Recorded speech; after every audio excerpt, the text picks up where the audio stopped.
Hello friends. आज हम जानते हैं डेफिमेशन के बारे में। क्या किसी के बारे में गलत बोलना, किसी की बदनामी करना या इसके परिणाम क्या हो सकते हैं? क्या रेमेडीज़ है, क्या पनिशमेंट है? क्या किसी को बोलना, लिखना, कुछ चीज़ें किसी के बारे में पब्लिश करना, इशारों से बताना, या ये भी एक अपराध है? तो चलिए जानते हैं।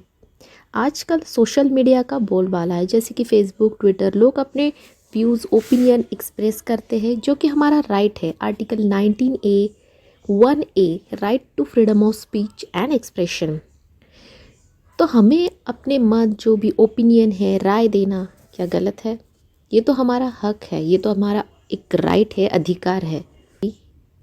यानी कि इसका डेफिमेशन डेफिमेशन यानी मानहानि, मान सम्मान को जिससे हानि पहुँचे उसे हम डेफिनेशन कहेंगे। Section 499 IPC Indian penal code, जो भी बोलने पर या किसी के चित्र, इमेज या इशारे संकेत करके किसी के बारे में आर्टिकल पब्लिश करके जिस व्यक्ति के रेपुटेशन, मान सम्मान को ठेस पहुंचाते हैं उसे डेफिनेशन कहते हैं। सिंपली भाषा में कहा जाए तो एक व्यक्ति के बारे में ऐसा कुछ बोलना, लिखना संकेत के द्वारा जिससे उस व्यक्ति की रेपुटेशन, जो कि रेपुटेशन खराब तो हो, उसके साथ उसकी जो सामाजिक, आर्थिक या जो भी उसको फिनेंशियल कुछ डैमेजेस हो, उसे हम डेफेमेशन कहेंगे।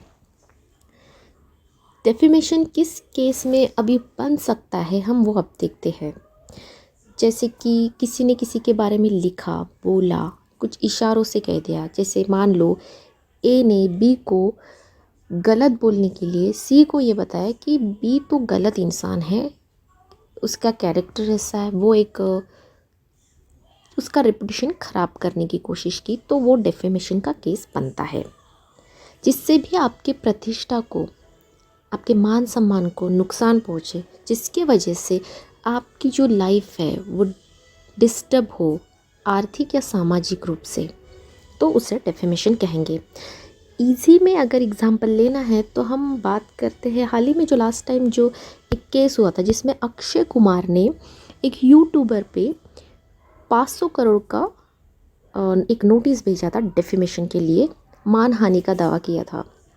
तो हुआ ये था कि जो यूट्यूबर है उसने उसके चैनल पे अक्षय कुमार को लेके जो सुशांत सिंह राजपूत का जो केस था डेथ का, उसमें ये बोला था कि जैसे रिया चक्रवर्ती की उसने हेल्प किया, ये किया, वो किया, बिना किसी प्रूफ के गलत, जो भी गलत इल्ज़ाम है उस पर लगाए थे।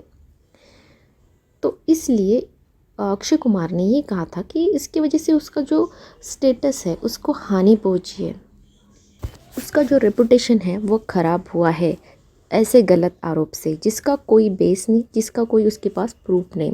इसलिए उसने उसके ऊपर 500 करोड़ का एक मानहानि का दावा या नोटिस उसको भेजा था, जिसमें उसने बाद में माफ़ी मांगी और वो फिर वो केस, वो जो वीडियो था वो भी हटा दिया और वो मैटर वो सॉल्व हुआ। वो सिर्फ एक नोटिस था, तो वो वैसे सॉल्व हुआ। तो इसमें अब एक्सेप्शन क्या है? मतलब हम किसी के बारे में कुछ बोल रहे हैं तो क्या हमेशा उसका डेफेमेशन ही मतलब निकाला जाएगा? नहीं, अब अपवाद भी है। मान लो अगर एक इंसान दूसरे इंसान के बारे में तीसरे लोगों से ऐसे बता रहा है, जैसे जो कि एक सच्चाई है, जो कि एक फैक्ट है और जो बताना ज़रूरी है, ताकि इसमें जो पब्लिक का फ़ायदा हो, पब्लिक के लिए एक अवेयरनेस हो, तो वो डेफिनेशन नहीं कहलाएगा, क्योंकि इसमें पब्लिक का फ़ायदा है। उसमें एक वो अवेयरनेस दे रहा है कि ये इंसान ऐसा है, बुरा है, तो इससे दूर रहो। तो ये, इसको हम डेफिमेशन नहीं बोलेंगे, जबकि वो सच्चाई बोल रहा है, तो वो हम बोल सकते हैं। तो चलिए जानते हैं पनिशमेंट क्या हो सकता है अगर डेफिमेशन का केस बने तो उसमें सेक्शन 500 में पनिशमेंट 2 तरीके के हो सकते हैं, सिविल रॉन्ग और क्रिमिनल ऑफेंस में। सिविल केस में मानो कॉम्पनसेशन मांग सकते हैं, पैसे ये वो दे के। क्रिमिनल केस में आपको, या क्रिमिनल कोई ऑफेंस कर रहे हो डेफिमेशन से रिलेटेड, तो आपको 2 साल की सज़ा और फाइन दोनों भी हो सकता है। तो इसीलिए जो भी बोले उसे सोच समझ के बोले।